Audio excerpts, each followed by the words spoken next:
when the HOA president slammed a $2,500 animal nuisance fine onto my doorstep because of my therapy dog, Luna. I thought it was a sick joke. It was.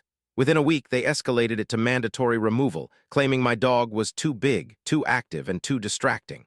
But here's what they didn't know. Backhand index pointing right Luna was legally registered as my emotional support animal after my car accident. Backhand index pointing right my doctor had sent letters. Backhand index pointing right the HOA ignored all of them. And when they tried to call the police on me for housing a dangerous animal, they expected me to crumble. They didn't know who they were dealing with, because what followed was a legal war, a police confrontation, and a courtroom showdown that turned our whole neighborhood upside down, and my therapy dog became the reason the HOA president almost lost her position. Before we dive in, what would you do if someone tried to take your pet away? Tell me in the comments, and don't forget to subscribe for more insane HOA and real-life justice stories. My name is Daniel, and my therapy dog Luna is the only reason I can sleep at night. After a brutal car accident 2 years ago, I developed severe anxiety and PTSD. I would wake up trembling, unable to breathe, unable to think, feeling trapped in the memory of metal crushing around me. Luna, a gentle, snow-white golden retriever, was trained specifically to interrupt those panic attacks. She nudges my hand, applies deep pressure therapy, and grounds me back in reality. Without her, my life is chaos. When I moved into the Willow Creek neighborhood, the realtor told me the HOA was strict but manageable. Turns out that was the biggest lie since the check is in the mail. I had lived there peacefully for 5 months. No complaints, no issues. In fact, neighbors adored Luna, kids played with her, seniors petted her during their walks, and she would lie on the grass like a fluffy cloud while I worked from home. But then came the arrival of Karen. Her real name was Catherine Redwood, the newly elected HOA president, and she treated her title like she had been crowned the supreme ruler of suburbia. Her heels clicked like gunshots, her pastel blazer swayed like a royal cape, and she carried a clipboard as if it were a weapon. The first time she saw Luna, she frowned, not a normal frown, a calculated, judgmental one. "Oh, that's a rather large dog, isn't it?" "She's a therapy dog," I replied calmly. "Fully documented." Karen sniffed. "We'll see about that." I thought she was bluffing. I was wrong. Scroll the fine arrives one Tuesday morning, the kind where birds are chirping and life feels stable. I opened my door and saw a thick envelope taped to it. HOA violation notice infraction. Unauthorized animal fine. $2,500. My hands shook. I read it again, slowly, every word burning. "Luna isn't unauthorized," I muttered. "She's legally protected." And there it was written in red ink. "Your therapy animal registration has been reviewed by HOA leadership and deemed insufficient." Deemed insufficient. Who were they? Doctors, therapists, federal regulators? I marched straight to the HOA office, a converted garage room behind Karen's house, and knocked hard. Karen opened the door wearing a smile so fake it should have been illegal. "Oh, Daniel, I expected you." "You can't find me," I said. "Luna is a therapy dog. I gave you every medical document." She crossed her arms. "We have decided the documents are not acceptable. Emotional support animals are not allowed unless approved by the HOA board." "That's not the law," I replied. "This is discrimination," Karen smirked. "Then sue us." That was the moment I knew this woman wasn't doing this for rules. She was doing it because she enjoyed power. The police show up 2 days later. I was working in my home office when Luna suddenly started barking at the window. I walked over and froze. A police cruiser was parked outside. 2 officers stepping out. My heart dropped. I ran to the door. "Officers, is something wrong?" One officer, a tall man with a calm face, spoke. "Received a report about an aggressive animal on the property." "Aggressive? Luna, who literally gets scared of butterflies." I stepped aside. "Please come in, there must be some mistake." The second officer crouched to greet Luna, who immediately rolled onto her back, tail wagging. "Yeah," he said, scratching her belly. "Real dangerous." But then Karen strutted across the street like she owned the police department. "Officers," she barked. "That dog attacked a neighbor's child." My jaw dropped. "What? When? Who?" She waved dismissively. "I'm not obligated to tell you that." The officers exchanged looks. "Ma'am," the tall officer said, "we need an actual complainant, a victim, to make a report." Karen stiffened. "Well, I don't have that information right now," the officer sighed. "Ma'am, you can't make false accusations. If this continues, you can be cited." Karen's face twitched. She glared at me like I had committed a crime by existing. "This isn't over," she hissed, and then she marched off. The officers apologized and left, giving Luna a goodbye pat. But I stood there, trembling. If the HOA president was willing to lie to the police, what else would she do? Balance the mandatory removal letter. The final straw came 3 days later. A bright yellow notice was shoved under my door. Mandatory animal removal. You have 14 days to remove the dog from the premises or face legal action. My chest tightened. This wasn't a fine anymore. This was a threat to separate me from the only living thing keeping me sane. Karen had crossed a line, and now I was done playing nice. I grabbed my laptop, gathered every medical letter, every psychological evaluation, and every therapy dog certification. Then I emailed a lawyer specializing in disability rights. The reply came within minutes. You have a strong case. Their actions violate federal housing laws. Let's take them to court. A fire lit in my chest. Karen wanted a war. She was about to get one. The next morning, I didn't wake up to birds, sunlight, or even Luna nudging my hand. I woke up to the sound of my own pulse pounding in my ears. I checked my email again. The lawyer's message still sat there, bold and sharp. Their actions violate the Fair Housing Act. You have grounds for a disability accommodation case and harassment. I had never sued anyone before. I barely argued with customer service reps. But this was different. This was about Luna, my lifeline, my anchor, my calm in the hurricane of my anxiety. When I sat on the floor, Luna nestled into my lap, placing her warm head on my knee. Her big brown eyes gently studied me. She could always sense when I was spiraling. "I won't let them take you," I whispered into her fur. "I promise." She exhaled a soft huff, the kind of comforting little dog grumble she always made when she wanted me to breathe with her. I did, slowly, deeply. When I opened my eyes, I felt a fire in my chest. The HOA picked the wrong homeowner. Gathering evidence at 10 a.m. sharp, I called my lawyer, Aisha Khan, a disability rights attorney who spoke with the kind of calm that could stop tornadoes. "Daniel," she said, "send me everything, emails, notices, letters, even the police report." There was no report, I explained. The HOA president made a false call. The officers saw Luna and left. Aisha paused. False police reports are serious. Document that conversation while it's fresh in your mind. For the next hour, I typed everything, every detail from the officer's visit, Karen's accusations, her tone, her wording. Aisha responded, "Good, now send me your therapy dog documentation." I gathered. My diagnosis letter, the psychological evaluation, Luna's ESA registration, my doctor's formal accommodation request within minutes. Aisha wrote back, "Your HOA is in serious violation. They cannot demand approval from the board for a therapy animal. They cannot reject medical documents, and they definitely can't order removal." I felt a wave of relief until a knock echoed through my house. Incoming envelope, another notice. I opened the door slowly, my stomach tightening. Another yellow slip. It read, "Notice of daily fines, $150 per day until the animal is removed." My hands curled into fists. And beneath it, in small but sharp handwriting, was a note clearly written by Karen herself. "You brought this on yourself." Luna came to my side, nudging me anxiously. My breath started to quicken, but she sensed it immediately. She leaned her body against my leg, deep pressure therapy. My heart slowed. My lawyer's words echoed in my head. "This is harassment. Keep everything." I snapped photos of the notice from every angle. Then I walked straight to the HOA clubhouse, a small building near the pool. My neighbors practically stopped and stared as I approached. Inside, I found Karen behind the desk, sipping coffee like she had just won a trophy. "Oh, Daniel," she said smugly, "did you get the new fine schedule?" "Yes," I answered calmly, "and you're breaking the law." Karen rolled her eyes dramatically. "Don't bring your emotional theatrics into this." "It's not theatrics," I replied. "It's federal law." She stood up, placing her hands on the desk. "You think your little anxiety dog gives you special privileges?" Luna, who had quietly followed behind me, whimpered softly. Karen looked at her with clear disgust. "I'm giving you a chance," she snapped. "Get that beast out of here before the board escalates."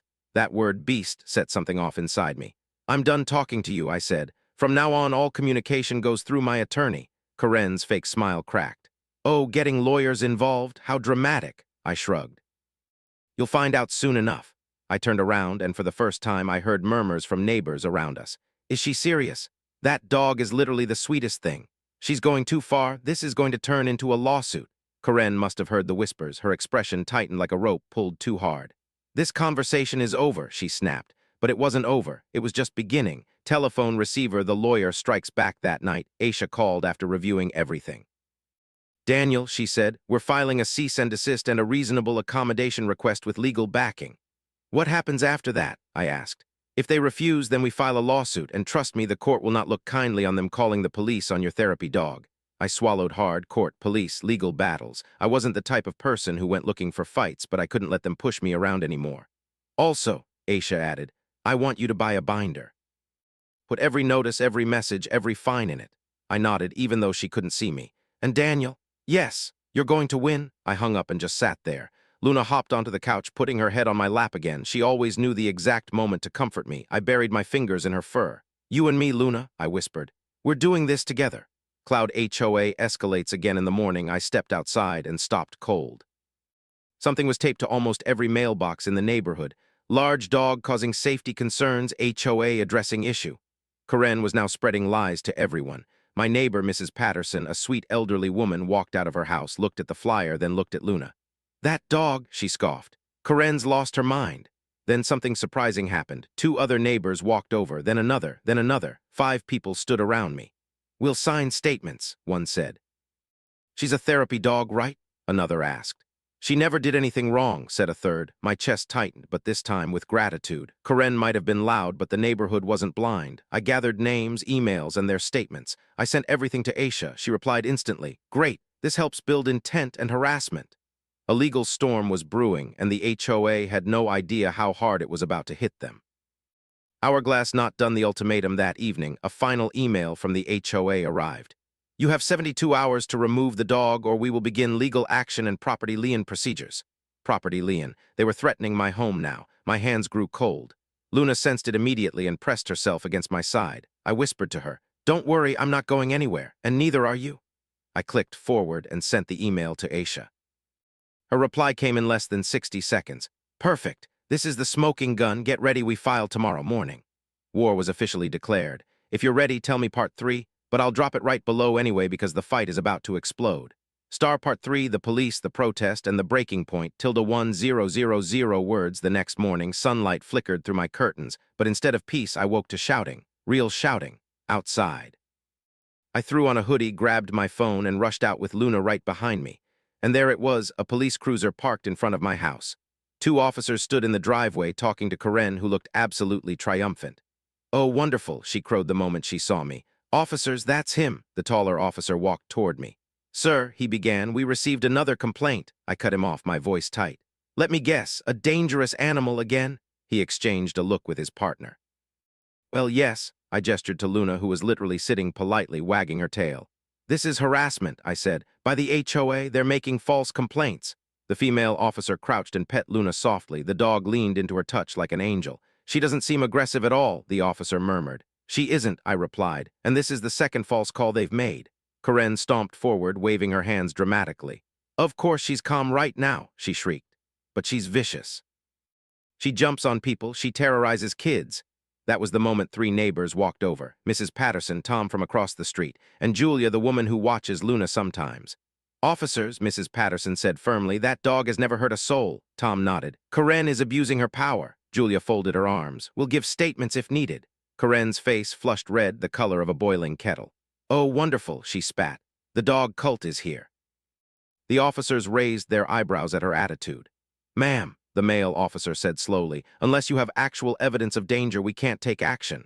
Karen fumed. "I will get evidence," and then she stormed off down the driveway, nearly slipping in her heels. The female officer turned to me. "Sir, I document everything. This is bordering on misuse of police resources." "It already is," I said. They handed me their cards and left. And that's when I realized something big. Karen was losing control. Loudspeaker, the neighborhood pushes back by afternoon. The police visit had spread across the entire block. Neighbors walked by my yard, shaking their heads, offering support, petting Luna, asking questions. A few even said, "Tell us when you go to court. We want to be witnesses." But the real twist came when Julia, the woman who babysits Luna, knocked on my door holding her phone. "Daniel," she whispered, "you need to see this." She showed me a video of Karen earlier that day, screaming at the landscapers, kicking over a trash bin, and yelling, "That mud is going to be gone. I don't care what the law says." I stared. And then I smiled. This wasn't just harassment. This was a pattern. I sent the video to Aisha immediately. Her reply came minutes later. "This is gold. She's showing intent, prejudice, and retaliation. This strengthens your case." Suddenly, for the first time since the nightmare started, I felt like I might actually win, but Karen wasn't done, not even close. Incoming envelope. The board meeting blow up. 2 days later, the HOA held a community meeting in the clubhouse. I wasn't planning to attend until 3 neighbors begged me. "Please come. She's going to talk about your dog. You deserve to defend yourself. She's been lying to everyone." So I went, and it was like walking straight into a storm. Karen stood at the front, her pastel blazer practically glowing under the fluorescent lights. Her clipboard sat like a judge's gavel in her hand. As president, she declared dramatically, it is my duty to maintain safety. We have a large animal in the neighborhood causing disruptions. I raised my hand. Karen glared. Yes, Daniel. Luna is a therapy dog, I said. You've rejected legal documentation. That documentation, Karen interrupted loudly, was fake. Gasps echoed around the room. It wasn't fake, I said. It came from my therapist and my doctor. Karen mockingly tapped her microphone. We cannot verify that. I felt my pulse rise. Luna began nudging my hand again, calming me. Then Tom stood up. Karen, this is ridiculous. Mrs. Patterson chimed in. You're bullying him. But Karen's eyes burned with rage. I'm doing my job. Your job isn't to play God. Someone shouted from the back. The room erupted. Voices, yelling, arguing. Karen slammed her clipboard so hard that papers flew everywhere. We are voting, she screamed. To remove THAT dog? No, I said, standing. You're not, because this is already going to court. Her jaw dropped. I filed, I continued, with a disability rights attorney, and everything you've done is documented. You could hear a pin drop. Karen's face went sheet white. You sued us, she whispered. No, I said. I sued you. She stumbled back into her chair like someone had cut her strings. The board members exchanged terrified glances, and the meeting ended in a chaotic, humiliating collapse for Karen. Balance, the legal machine starts moving the next morning, Aisha called. We've officially filed the complaint. The HOA will be served within 48 hours. I felt my heart race, equal parts fear and triumph. What now? I asked. Now, she said, we prepare for mediation. If that fails, we go to court. And Karen? Aisha paused. She's in serious trouble, Daniel. Not just civilly, she could face penalties for false police reports. I sat on the couch, Luna resting her head on my lap. For the first time, I allowed myself to dream of the ending. Luna stays, Karen faces consequences, and justice wins.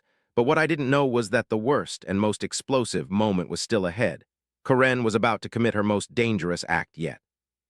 2 days after the chaotic HOA meeting, I woke up feeling surprisingly calm, almost peaceful. The complaint had been filed.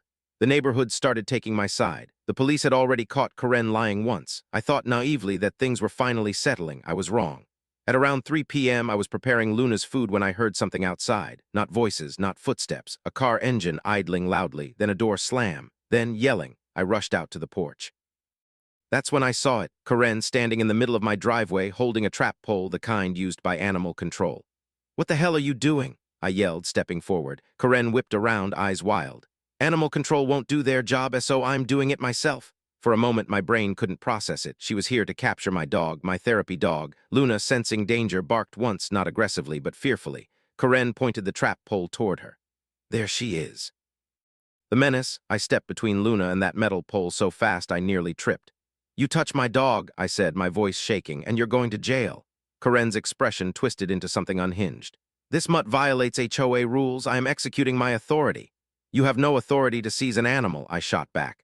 That's what you think. She lunged forward. I reacted instinctively, grabbing the trap pole with both hands, wrestling it away before she could swing it. What is wrong with you? I shouted. Karen screeched. You can't stop the HOA? You're not the HOA, I snapped. You're a tyrant. She reached for the pole again, but before she could yank it from my grip, a neighbor screamed. Stop, I'm calling the police. Within seconds, half the neighborhood rushed outside. Phones came out, cameras recording, voices rising. Karen froze when she realized she was being filmed. This is harassment, she yelled.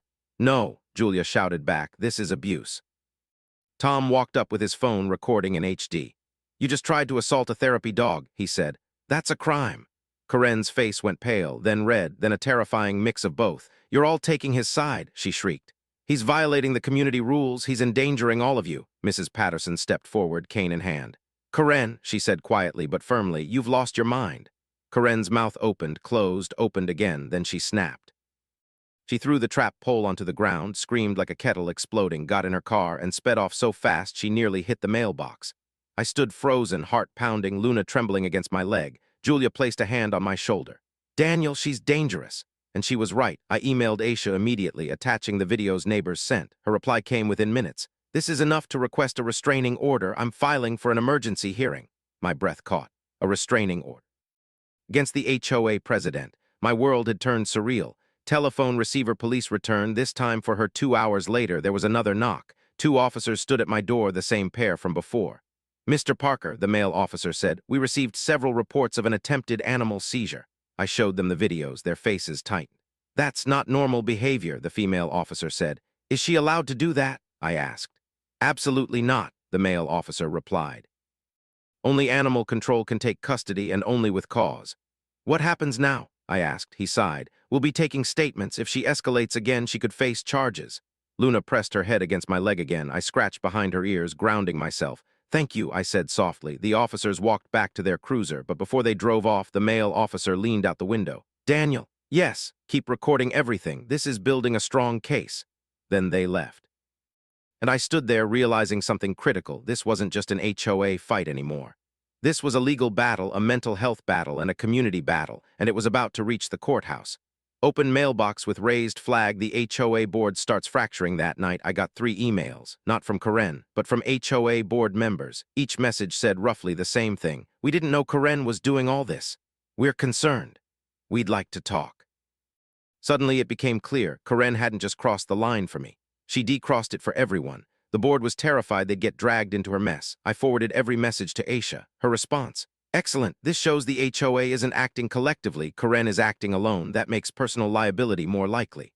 Personal liability, meaning Karen was on the hook, not just the HOA. A small part of me felt bad, but then I looked at Luna curled in my lap. And I remembered, Karen tried to take her, tried to trap her, tried to break me. No, I couldn't feel bad. This was justice. Waxing crescent moon, the darkest night, around 1 a.m., I heard rustling outside. Not wind, not animals, footsteps. I peeked through the blinds. Karen, standing in front of my house, holding her phone, filming my windows. My stomach turned to ice. Luna growled softly, the low, fearful kind. I grabbed my own phone and recorded her. Document everything, Aisha's voice echoed in my mind. Karen muttered something to herself and walked away. I didn't sleep that night. But I made a decision. Tomorrow, we were filing for the restraining order, and this story was moving straight into the courtroom. The sun had barely risen when my phone buzzed with a new message. It was from Aisha. Emergency hearing approved. You need to be at the courthouse at 10 a.m. My stomach flipped. Not in fear, but in anticipation. This was it. The first real legal step. I fed Luna, took a deep breath, and put on the most presentable clothes I could manage for a man who slept maybe 2 hours. Luna sat by the door, watching me with soft, warm eyes. You can't come to court, I said gently, crouching down. But this is for you. She licked my face and nudged my hand. Deep breath. We were doing this. Classical arriving at the courthouse stood tall and intimidating like a cathedral of judgment. People rushed in and out, lawyers in sharp suits, families holding documents, security officers scanning everyone. I walked through the metal detector, palms sweating. Aisha greeted me in the lobby, a stack of files under her arm. Daniel, she said warmly, are you ready? No, I admitted. But I'm here. That's all that matters. She handed me a copy of the complaint we were presenting to the judge. Detailed everything. Illegal denial of ESA accommodations, retaliation, harassment, false police reports, attempted dog seizure, filming my home, threats, emotional damage. This is strong, Aisha said firmly. Very strong. We walked into a small courtroom, simple, quiet, with wooden benches and a single judge's chair. Karen wasn't here yet, a relief, but also concerning. Balance, the hearing begins at 10:04 a.m. The judge entered, a stern woman with silver hair and sharp glasses. Case number 4273, Daniel Parker versus Catherine Redwood, the clerk announced. I swallowed hard. The judge looked at the room. Where is the respondent? Aisha stood. Your Honor, she has been served, but she has chosen not to appear. The judge's facial expression stayed neutral, but I saw her eyebrow twitch. She flipped through the documents. Mr. Parker, she said, addressing me directly, these are serious claims. You allege harassment, false claims to law enforcement, attempted animal seizure, and disability discrimination. Yes, Your Honor, I said, voice steady. Aisha added, we have video evidence and witness statements from 7 neighbors. The judge nodded slowly. And the dog is an emotional support animal, legally documented. Yes. Has the HOA acknowledged your medical letters? They refuse to accept them, I said. The judge sighed, the kind of sigh a person makes when they've seen this story one too many times. Based on the evidence, she said, I am granting a temporary restraining order against Ms. Redwood. She is to have no contact with you or your dog. She may not approach your residence. She may not file further police complaints without evidence. My breath caught. A restraining order, granted. I felt tears sting my eyes, not of sadness, but relief. But the judge continued, I will schedule a full hearing in 3 weeks to determine if this should be extended into a longer-term order. Aisha nodded. Thank you, Your Honor. We stood, case adjourned. And for the first time since this nightmare began, I felt safe, at least for a moment. Memo Karen is served. When we returned home, the neighborhood was buzzing. 2 board members stood near my driveway. Daniel, one said nervously. Karen was just served with papers. She looked furious. Furious, I asked. You might want to be careful, he whispered. A delivery driver and 2 process servers were standing in front of Corinne's house earlier, handing her the papers. According to neighbors, she exploded. She sued me. HIM, that liar, that fraud. I'll fight this. I'll destroy HIM. She threw the papers onto her lawn and kicked them. Then she screamed into the sky like a villain in a cartoon. Aisha shook her head. This behavior is self-destructive. She's digging her own grave. But I still felt uneasy, because people who feel cornered, they don't calm down, they get dangerous. House with garden back home, the community reacts by evening. Half the neighborhood knew about the restraining order. People approached me with supportive words. She can't hurt you now. Good for you standing up for yourself. She's been terrorizing people for years. Someone even baked me cookies. But the biggest surprise was when the HOA vice president, Greg, showed up at my door. He looked exhausted, tie crooked, glasses foggy. Daniel, he said quietly, I want to apologize for everything. I blinked. You didn't do anything. But I didn't stop her, he admitted. Corinne's been acting unilaterally. She doesn't consult us. She made enemies of half the board. Then remove her, I said. Greg sighed. We're planning a vote, a serious one. A removal vote against Corinne. This was bigger than personal revenge now. The entire HOA leadership was collapsing under her chaos. Cloud nightfall brings another twist just as the sky turned dark. As I sat with Luna watching TV trying to decompress, there was a knock on my door. Not gentle, not polite. A hard, angry pound. My heart jumped. I approached slowly. Through the peephole, I saw something chilling. Corinne, standing inches away. Eyes wild, hair messy, breathing heavy. She wasn't supposed to be here. She was violating the restraining order the same day it was signed. I froze. Luna growled softly behind me. Corinne hissed through the door, You think you won? This isn't over. I backed away slowly. Hands shaking, I grabbed my phone and dialed 911, because now this wasn't an HOA fight, it was criminal. When I dialed 911, my hands were trembling so badly I could barely hit the buttons. Not from fear of Corinne, but fear of what she might do if I didn't act fast enough. Luna sensed everything. She pressed herself against my legs, shaking slightly, staring at the door with wide, fearful eyes. The operator picked up. 911, what's your emergency? My HOA president. She's violating a restraining order. She's outside my door right now, yelling threats. Is she armed? No, I said quickly, but she tried to seize my therapy dog earlier this week with a trap pole. She's unstable. Officers are on the way, the operator said. Stay inside, do not open the door. I moved backward, holding Luna's collar gently, guiding her into the living room. Corinne's voice echoed through the door. You ruined my reputation, you made me look crazy. The irony almost made me laugh, almost. You sued me, you think you're going to win? She slammed her fist against the door, bam, bam, bam. I flinched at each blow. Neighbors began emerging from their homes. I heard voices. That's her. She's violating the order. She's completely lost it. Tom's voice cut through the noise. Corinne, go home before you get arrested. Corinne screeched, I don't care. And then red and blue lights washed over my living room walls. The police had arrived. Oncoming police car, police step, and 2 officers approached Corinne. One was the tall male officer who'd visited me twice before. He recognized her immediately. Ma'am, he ordered, step away from the door. Corinne whipped around, hair flying. You again. Are you taking his side too? This isn't about sides, he said firmly. You're violating a restraining order. I don't care, she screamed. He brought this on himself. The second officer approached cautiously. Ma'am, calm down, Corinne pointed at my house. He's lying to everyone. His dog is dangerous. He's manipulating the whole neighborhood. The officer sighed. Ma'am, you need to stop. I won't. She lunged toward the porch again. That was it. The officers grabbed her arms. What are you doing? Let go of me. This is MY neighborhood. I am the president. You were the president, someone from the street muttered. Corinne screamed, kicking and thrashing. This is harassment. You can't arrest me. I am the HOA. But they did arrest her. They placed her in cuffs as she shrieked at the entire block. You're all going to regret this. I promise I'll take you all down. The officers practically had to lift her into the cruiser. The last thing she shouted before the door slammed was, "You've seen the last of me?"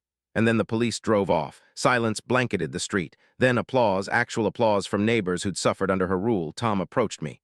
You okay? I nodded shakily. Yeah, I can't believe this is happening. We're all with you, he said softly. Seriously, Julia hugged me. You did the right thing calling the cops. She was dangerous tonight. I looked down at Luna, who pressed her nose into my hand. This is for her, I whispered. For the first time in weeks, I felt the smallest hint of safety. The aftermath the next morning, Aisha called me immediately. Daniel, I got an email from the police. She was arrested for restraining order violation, trespassing, and disorderly conduct. What happens now? I asked. She'll likely get a bail hearing, but with your restraining order, she cannot come near your house. I exhaled slowly. Good. Then Aisha added, I've also been contacted by 2 HOA board members. They want to testify against her in your case. My eyebrows rose. Seriously? She's alienated the entire board, Aisha replied. They're exploring removing her permanently. The walls around Karen's empire were crumbling fast, but the fight wasn't over yet. In fact, the biggest battle, the HOA's full legal response, was coming up. Open mailbox with raised flag. The HOA tries to fight back that afternoon. A formal HOA letter arrived. This one wasn't yellow. It wasn't handwritten. It was from their law firm. The letter claimed, my therapy dog was disruptive. My filings against their president were premature. The HOA had the right to enforce rules. The restraining order did not negate HOA authority. I was causing division in the community. It even threatened. We will pursue legal remedies to ensure compliance. I forwarded the letter to Aisha. Her reply was short. They're bluffing and they're panicking. Then another message. This confirms they're scared. Bring the letter to our next meeting. The HOA was crumbling. Karen was arrested and the board was turning on her. But the biggest moment was still coming, the HOA's emergency legal meeting, a meeting where they would decide if they stood with Karen or against her. House the neighborhood takes a stand around 7 p.m. Something incredible happened. Knock, knock. I opened my door to find 7 neighbors standing together. Julia, Tom, Mrs. Patterson, and 4 others I rarely spoke to. They carried a petition. A petition? I asked, confused. Julia smiled warmly. To remove Karen as HOA president. My breath caught. Daniel, Tom said, she's been making our lives miserable for years. You gave us the courage to finally do something. We already have 32 signatures, someone added. Out of how many homes? I asked. 49, Julia said proudly. We're getting the rest tomorrow. I didn't know what to say. These people weren't just supporting me. They were defending Luna. They were standing up against bullying and abuse. In that moment, I realized this wasn't just my fight. This was a community fight. A fight against fear, intimidation, and unreasonable power. A fight that was leading to something massive of the HOA emergency meeting next week. A meeting where everything would be exposed. Movie camera, but then, a new video surfaces at 11 p.m. I got a text. From an unknown number, it said, "This might help your case, a neighbor." Attached was a video. I opened it, and my jaw dropped. It was security footage of Karen entering the HOA office late at night and shredding documents. Dozens of them. She stuffed whole stacks into the shredder, pacing like a maniac, pulling files out of cabinets, ripping pages. One part even showed her burning papers in a metal trash bin. I stared in disbelief. "She's destroying evidence," I whispered. Luna nudged me gently, sensing my shock. I forwarded the video to Aisha. Her reply came in seconds. "This changes everything. And then, we might have grounds for criminal charges and full HOA takeover." The war wasn't just about a therapy dog anymore. This was about corruption, abuse of power, and a president desperate not to lose control. The stage was set. The next week, the air in Willow Creek felt electric. Whispers spread like wildfire. "Are you going to the meeting? I heard Karen got arrested. They say she violated the restraining order. I heard she might step down. Someone said there's evidence she destroyed files." The HOA clubhouse had never been so packed. People crowded the entrance, holding coffee cups, folding chairs, even snacks. It felt like we were waiting for a courtroom drama to begin. Tom stood beside me. "You ready?" "No," I said honestly, "but I have to be." Luna wasn't with me. Aisha insisted I leave her home, but her absence felt like a missing limb. Inside, the board members sat at a long, folding table, all of them looking stressed, exhausted, and furious in different levels. Greg, the vice president, stood at the center. "Thank you all for coming," he said into the mic. "We have a situation." Understatement of the year. Karen was nowhere in sight. People murmured. "Where is she? Is she suspended? Did she bail out?" Greg cleared his throat. "As many of you know, our HOA president, Ms. Redwood, has been involved in a series of incidents." The crowd erupted with laughter, scoffs, murmurs. He continued. "She was arrested last week for violating a restraining order and disturbing the peace." Gasps. Some cheers. Someone yelled, "About time." Greg held up his hand. "That alone would require disciplinary action, but unfortunately additional evidence has been brought to our attention." My stomach tightened. He clicked a remote. A TV screen flickered on, and there she was, Karen, shredding documents, burning files, tearing up records. The room fell deathly silent. Then what? She destroyed property documents. She lost her mind. Is that legal? Oh, she's done. Greg rubbed his temples, exhausted. This level of misconduct is unprecedented. The board is calling an emergency vote for her immediate removal as HOA president. The room burst into applause, but then the doors flew open. And Karen stormed in. Collision Karen's entrance, her hair was frizzy, her blazer wrinkled, her face red and twisted with pure rage. "I am still president," she screeched. The room fell silent.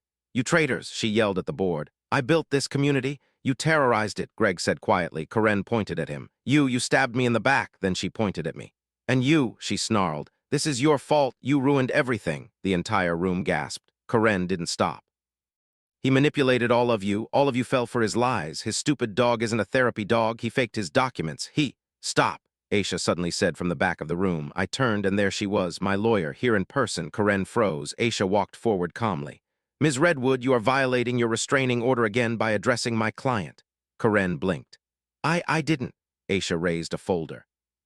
Additionally, we have filed a complaint for evidence destruction, harassment, discrimination, and falsification of HOA records.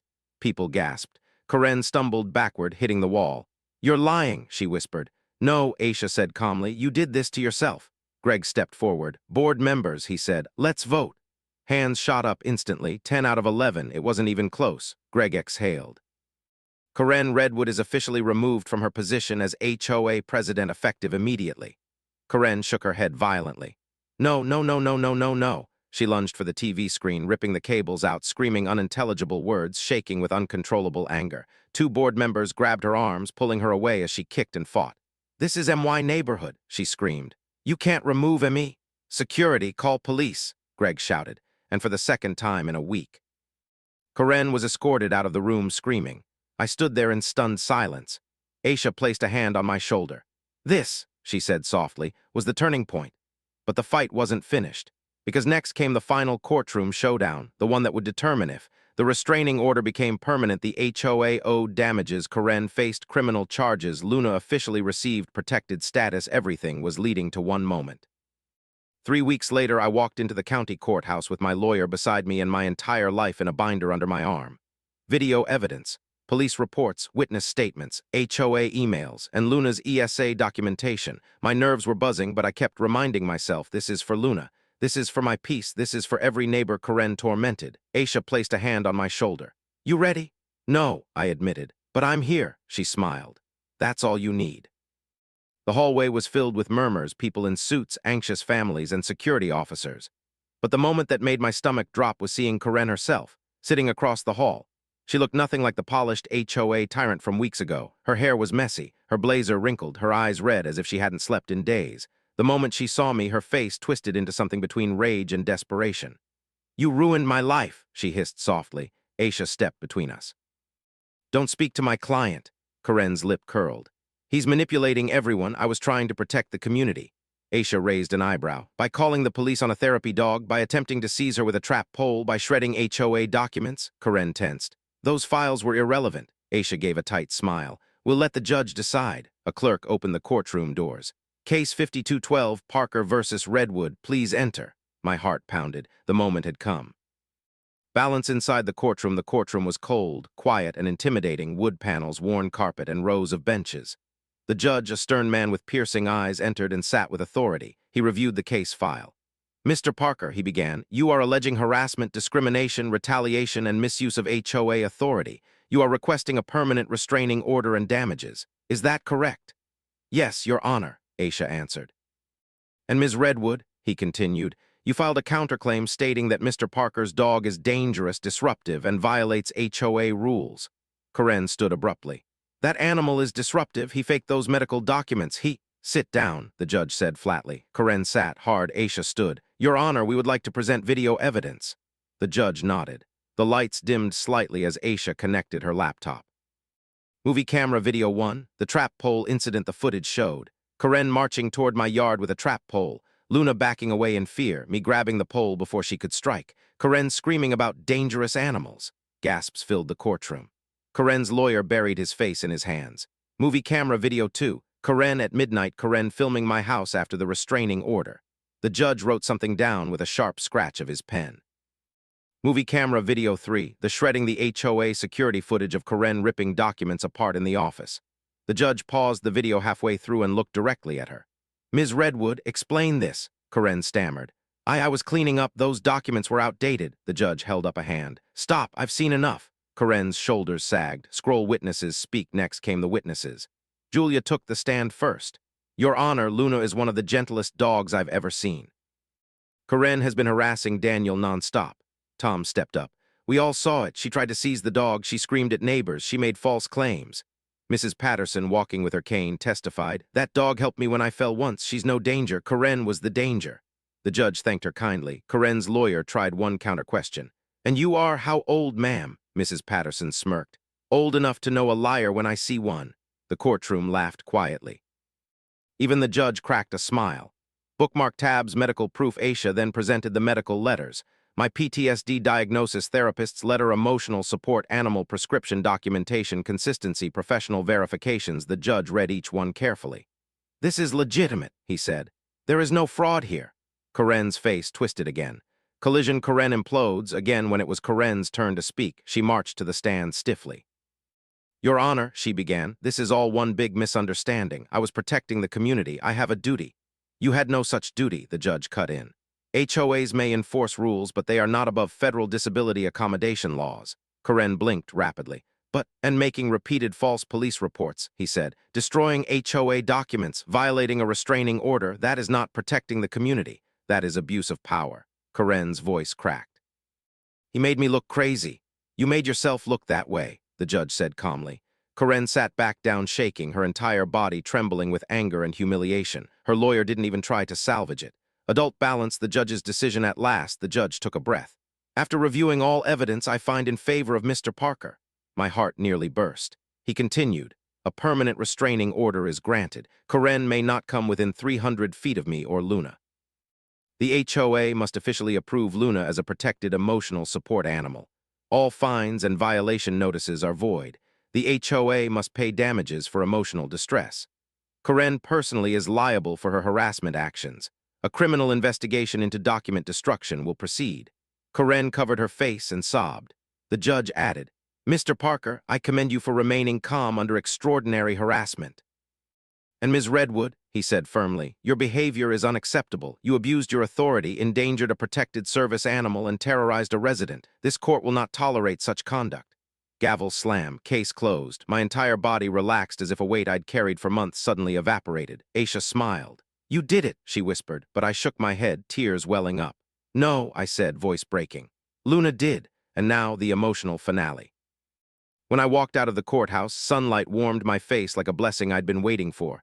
The air felt clearer, the sky looked brighter, and for the first time in months I could finally breathe. Aisha shook my hand. "I'll handle the paperwork, go home, celebrate."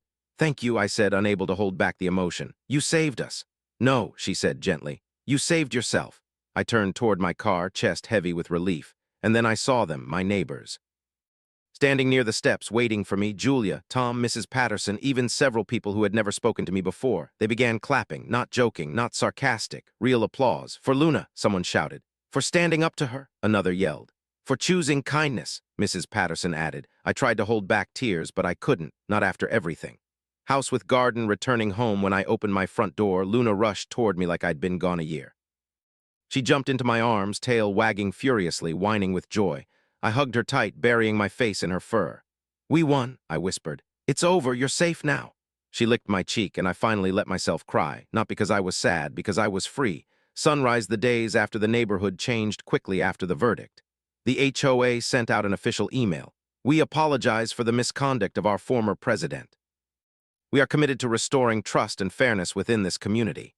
They even announced a full policy overhaul, including proper ESA procedures, new leadership elections, mandatory board training, transparency requirements, a code of conduct. It was everything Karen never wanted, and everything we needed.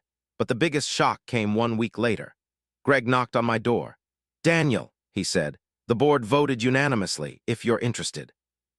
We'd like you to be part of the new HOA advisory committee." I laughed hard. "You want me on the HOA?" Greg chuckled. "You're fair and you care about the community. That's exactly what we need." I didn't say yes, but I didn't say no, maybe someday. Incoming envelope. The letter from Karen. 2 weeks after the court decision, I received a letter in the mail, no return address. Inside was a single handwritten note. "I'm sorry for everything. I lost myself. I hope you can forgive me someday. Karen." I stared at the words for a long time. Did she mean it? Was it real remorse? Was it fear of consequences? I didn't know, but I folded the letter, placed it in the back of my binder, and whispered, "I forgive you, but I'll never forget." Sunrise over mountains, a new beginning. Life returned to normal. Peaceful walks, Quiet evenings. Friendly neighbors passing by. Luna lying in the grass, tail swaying gently. She wasn't a nuisance. She wasn't a violation. She was healing. She was hope. She was home. And this community finally understood that. One morning, Mrs. Patterson stopped me on my walk.